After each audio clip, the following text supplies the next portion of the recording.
Hello students. आज का हमारा लेसन है लेसन नंबर 16 बाल महाभारत का धृतराष्ट्र की चिंता। इससे पहले हमने पढ़ा था कि जब युधिष्ठिर चौसर के खेल में हार जाते हैं तो वे अपने भाइयों और द्रौपदी और कुंती सहित कहाँ चले जाते हैं? वन में। अब हम देखते हैं आगे का लेसन कि इस लेसन में क्या कहा गया है। जब पांडव द्रौपदी के साथ वन जाने लगे तो धृतराष्ट्र ने विदुर से पूछा कि पांडु के बेटे और द्रौपदी कैसे जा रहे हैं, मुझे बताओ। तो विदुर ने बताया कि युधिष्ठिर अपना चेहरा कपड़े से ढककर, भीम अपनी दोनों भुजाओं को देखते हुए और अर्जुन हाथ में ली हुई बालों को बिखेरते हुए, नकुल और सहदेव अपने सारे शरीर पर धूल लगाए हुए तथा द्रौपदी आंसू बहाती हुई युधिष्ठिर के पीछे जा रही है। अब जब धृतराष्ट्र ने ये बात सुनी तो वे ये सुनकर चिंतित हो गए, यानी उन्हें चिंता होने लगी। इधर विदुर भी धृतराष्ट्र से बार बार संधि के लिए आग्रह करते रहते थे। एक दिन विदुर की बातों से तंग आकर धृतराष्ट्र ने उन्हें भी पांडवों के पास चले जाने के लिए कह दिया। दुखी विदुर अपने रथ पर बैठकर जंगल में पांडवों के पास पहुंच गए। धृतराष्ट्र को एहसास हुआ कि उन्होंने विदुर को भगाकर भारी भूल की है। उन्होंने संजय को विदुर को समझा बुझाकर वापस लाने के लिए भेजा। संजय ने पांडवों के आश्रम में रह रहे विदुर को हस्तिनापुर लौट चलने के लिए कहा। उसने उन्हें बताया कि धृतराष्ट्र अपनी भूल पर पछता रहे हैं। यदि आप न लौटे तो वे अपने प्राण त्याग देंगे। यह सुनकर विदुर हस्तिनापुर लौट आए। धृतराष्ट्र ने उन्हें गले लगाकर क्षमा मांगी। अब इसमें क्या होता है कि जब विदुर बार बार धृतराष्ट्र को बोलते हैं कि आप पांडवों से संधि कर लीजिए, तो एक दिन धृतराष्ट्र तंग आकर उन्हें भी पांडवों के पास जाने के लिए कह देते हैं। हालांकि उन्हें बाद में अपनी बात पर पछतावा होता है और फिर बाद में वो किसे भेजते हैं विदुर को वापस लाने के लिए? संजय को, जो कि उन्हें समझाते हैं और विदुर वापस हस्तिनापुर लौट आते हैं। एक बार महर्षि मैत्रेय धृतराष्ट्र के दरबार में आए तो धृतराष्ट्र ने उनसे पांडवों के विषय में पूछा। धृतराष्ट्र ने कुरु जंगल में रहने वाले पांडवों की कुशल क्षेम पूछी। महर्षि मैत्रेय ने बताया कि पांडवों से काम्यक वन में भेंट हुई थी। वन यानी जंगल का नाम है काम्यक। उनसे हस्तिनापुर में घटित चौसर प्रसंग को सुनकर ही मैं आपके पास आया हूँ। महर्षि मैत्रेय ने धृतराष्ट्र को कहा कि उनके तथा भीष्म के होते हुए पांडवों के साथ ऐसा व्यवहार नहीं होना चाहिए था। उन्होंने वहां उपस्थित दुर्योधन को भी समझाया कि अपनी भलाई के लिए तुम पांडवों से संधि कर लो। दुर्योधन कुछ नहीं बोला, परंतु मुस्कुराते हुए अपनी जांघ पर हाथ ठोकता रहा। इस पर महर्षि ने क्रोधित होकर कहा कि दुर्योधन, तुम्हें अपने घमंड का फल अवश्य ही भोगना पड़ेगा। हस्तिनापुर में हुई घटना की सूचना मिलते ही श्री कृष्ण पांडवों से मिलने वन में ही पहुंचे। उनके साथ कैकेयी, भोज और वृष्टि जाति के नेता चेदीराज, धृष्टकेतु आदि भी थे। श्री कृष्ण को देखते ही द्रौपदी रोने लगी। उसने कहा कि इस तरह अपमानित होने के बाद मेरा जीना ही बेकार है। श्री कृष्ण ने उसे समझाया कि तुम्हारा अपमान करने वालों का अंत होगा और तुम साम्राज्य के पद पर सुशोभित होगी। धृष्टद्युम्न ने भी बहन को सांत्वना दी। श्री कृष्ण अपने साथ सुभद्रा और अभिमन्यु को लेकर द्वारिका को लौट गए। धृष्टद्युम्न द्रौपदी के पुत्रों को लेकर पांचाल देश लौट गए। तो ये तो था हमारा लेसन नंबर 16। अब हम बात करते हैं लेसन नंबर 17, जिसका नाम है भीम और हनुमान। एक दिन सुहावने मौसम में द्रौपदी अपने आश्रम के बाहर खड़ी थी कि एक सुंदर फूल हवा में उड़ता हुआ उसके पास आकर गिरा और द्रौपदी ने वह फूल उठा लिया और भीम को दिखाकर ऐसे कुछ और फूल लाने के लिए कहा। द्रौपदी की इच्छा पूरी करने के लिए भीम फूल की तलाश में एक पहाड़ की घाटी में जा पहुंचे। वहां केले के बगीचे में रास्ता रोके हुए एक विशाल बंदर पड़ा था, यानी लेटा हुआ था। भीम द्वारा जगाए जाने पर उसने भीम को डांटा। किसने? जो बंदर वहां पे लेटा हुआ था उसने। बंदर ने भीम की ओर देखकर कहा कि मैं अस्वस्थ हूँ, यानी मेरी तबीयत ठीक नहीं है। तुमने जगाकर मेरी नींद क्यों खराब कर दी? भीम को बंदर के इस प्रकार कहने पर बहुत क्रोध आया और स्वयं को कुरुवंश का वीर कुंती पुत्र भीम कहकर उसे रास्ते से हटने के लिए कहा।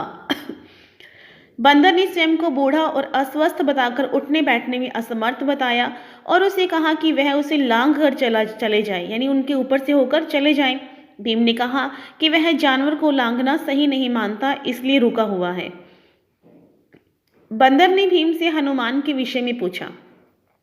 भीम ने गरजते हुए बंदर से कहा कि तुम हनुमान को कैसे नहीं जानते, और रास्ता देने के लिए कहा।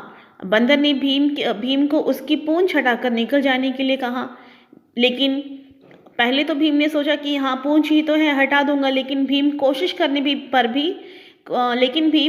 करके भी पूंछ को हटाना तो दूर हिला भी न सका और लज्जित हो गया। उसका गर्व चूर चूर हो गया। जो उसे घमंड था, अपनी शक्ति पर गर्व महसूस करता था वो हमेशा, वो क्या हो गया, चूर चूर हो गया। उसने विनम्र भाव से उस बंदर से पूछा कि आप कौन हैं? बंदर ने बताया कि वह ही हनुमान है। यह जानकर भीम ने उन्हें प्रणाम किया। अब हनुमान ने उन्हें आशीर्वाद दिया और बताया कि वह युद्ध के समय वह अर्जुन के रथ पर उड़ने वाली ध्वजा पर विद्यमान रहेंगे। जो रथ के ऊपर ध्वजा लगी होती है उस पर वो विद्यमान रहेंगे। इसके बाद हनुमान ने भीमसेन को पास के झरने में खिले हुए सुगंधित फूल दिखाए। फूलों को देखते ही भीमसेन को द्रौपदी की याद आई, क्योंकि द्रौपदी ने भीमसेन से फूल मंगवाए थे, और भीम जल्दी से फूल तोड़कर आश्रम लौट गया। अब नेक्स्ट हम बात करते हैं लेसन नंबर 18, द्वेष करने वाले का जी नहीं भरता। जब पांडव वनवास में थे तब अनेक ब्राह्मण उनके आश्रम में आते जाते रहते थे। वे हस्तिनापुर पहुंचकर धृतराष्ट्र को पांडवों का हाल सुनाते थे। उनकी कठिनाइयों को सुनकर धृतराष्ट्र चिंतित हो जाते थे। दुर्योधन पांडवों की मुसीबत को वन में जाकर स्वयं देखना चाहता था, इसलिए उसने कर्ण और मामा शकुनी से कुछ ऐसा उपाय करने को कहा जिनसे वन जाकर पांडवों को देखने की पिताजी की अनुमति मिल जाए। अब जो वो पीड़ा भुगत रहे थे, कौन? पांडव, उसे दुर्योधन अपनी आंखों से देखना चाहता था। इसीलिए उसने कर्ण और अपने मामा शकुनी से कहा कि तुम कुछ ऐसा उपाय करो ताकि पिताजी वन जाने की अनुमति दे दें। तब कर्ण ने सुझाव दिया कि द्वैत वन में कुछ बस्तियां हमारे अधीन हैं। उन बस्तियों के चौपायों की गिनती हर साल राजकुमार करते हैं। इस प्रकार धृतराष्ट्र से आज्ञा लेकर वे वन जा सकते हैं। दुर्योधन के इस अनुरोध को पहले तो धृतराष्ट्र ने नहीं माना, पर जब दुर्योधन ने यह कहा कि हम वहां नहीं जाएंगे जहां पांडव है, तो उन्हें आज्ञा मिल गई। कौरव एक बड़ी सेना लेकर द्वैत वन पहुंच गए। पांडवों के आश्रम से 4 कोस की दूरी पर कौरवों ने अपने डेरे लगाए। जहां पांडवों का आश्रम था उससे 4 कोस की दूरी पर कौरव रहने लगे। गंधर्वराज चित्रसेन भी सपरिवार जलाशय के तट पर डेरा डाले हुए थे। उसके सेवकों ने दुर्योधन के सेवकों को वहां तंबू गाड़ने से रोका। जो गंधर्वराज के सेवक थे उसने दुर्योधन के सेवकों को वहां पे रोका कि तुम यहाँ तंबू नहीं गाड़ सकते। अब क्या था, दोनों सेनाओं में युद्ध छिड़ गया। कर्ण जैसे महारथी का भी रथ क्या था, चूर चूर हो गया। कौरव सेना और कर्ण तो भाग खड़े हुए, किंतु दुर्योधन को गंधर्वराज चित्रसेन ने बंदी बना लिया। जब यह सूचना युधिष्ठिर को मिली तो उन्होंने भीम और अर्जुन से दुर्योधन को गंधर्वराज की कैद से मुक्त कराने को कहा। युधिष्ठिर के आदेश पर भीम और अर्जुन ने बिखरी हुई कौरव सेना को इकट्ठा करके युद्ध करके किसको छुड़ाया? युद्ध करते हुए दुर्योधन को छुड़ाया। पांडवों के वनवास के समय दुर्योधन राजसूय यज्ञ करना चाहता था, परंतु पिता और युधिष्ठिर के जीवित रहते वह ऐसा नहीं कर सकता, इसलिए उसे वैष्णव यज्ञ करके ही संतोष करना पड़ा। इस यज्ञ में महर्षि दुर्वासा 10,000 शिष्यों के साथ पधारे थे। दुर्योधन द्वारा किए गए सत्कार से प्रसन्न हो दुर्वासा ने उससे वर मांगने को कहा। दुर्योधन ने उन्हें अपने शिष्यों सहित युधिष्ठिर के घर जाकर उस समय भोजन करने के लिए कहा जब वे सब भोजन के बाद विश्राम कर रहे हों। अब देखो उसकी चालाकी। जब दुर्वासा ऋषि ने कहा कि तुम कोई वरदान मांग लो, तो उसने कहा कि आप अपने शिष्यों के साथ युधिष्ठिर के आश्रम में जाइए और उस समय में जाइए जब वे सब भोजन कर चुके हो और विश्राम कर रहे हो।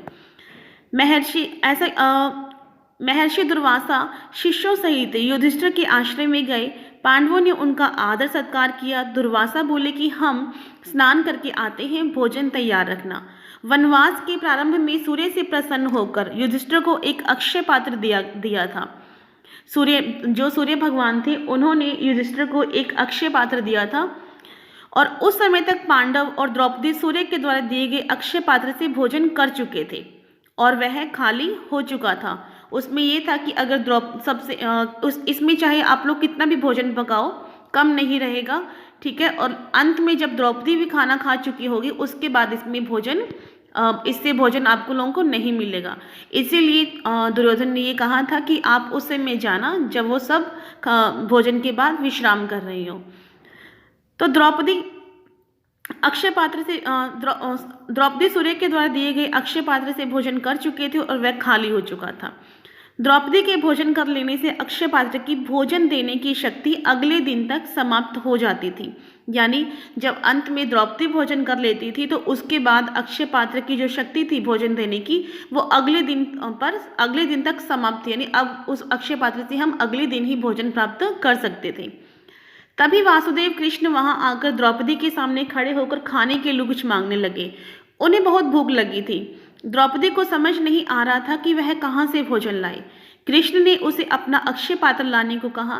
कृष्ण ने देखा कि उसके किनारे पर अन्न का एक कण और साग की पत्ती लगी है। श्री कृष्ण ने उसे लेकर मुंह में डालते हुए मन में कहा कि यह भोजन हो और इससे उनकी भूख मिट जाए। किसकी? दुर्वासा ऋषि और उनके शिष्यों की। द्रौपदी को अपनी भूल पर पछतावा हो रहा था कि उसने बर्तन को ठीक से साफ नहीं किया था, इसलिए वह जूठा कृष्ण को खाना पड़ा। श्री कृष्ण ने बाहर जाकर भीमसेन से ऋषि दुर्वासा को शिष्यों समेत भोजन के लिए बुलाकर लाने को कहा। भीम जब नदी के तट पर गए तब शिष्य दुर्वासा से कह रहे थे कि हमने व्यर्थ ही युधिष्ठिर को भोजन तैयार करने के लिए कहा, हमारा पेट तो भरा हुआ है। तो दुर्वासा ने भीम से कहा कि वे सब भोजन से निवृत्त हो चुके हैं, यानी कि भोजन कर चुके हैं। युधिष्ठिर से जाकर कहना कि असुविधा के लिए हमें क्षमा करें, यानी आपको जो हमारे कारण असुविधा हुई है उसके लिए हमें क्षमा करें। यह कहकर ऋषि अपने शिष्यों सहित वहां से रवाना हो गए। तो ये तो थी हमारे आज की लेसन 16, 17 एंड 18। आई होप आपको समझ में आया होगा। Thank you.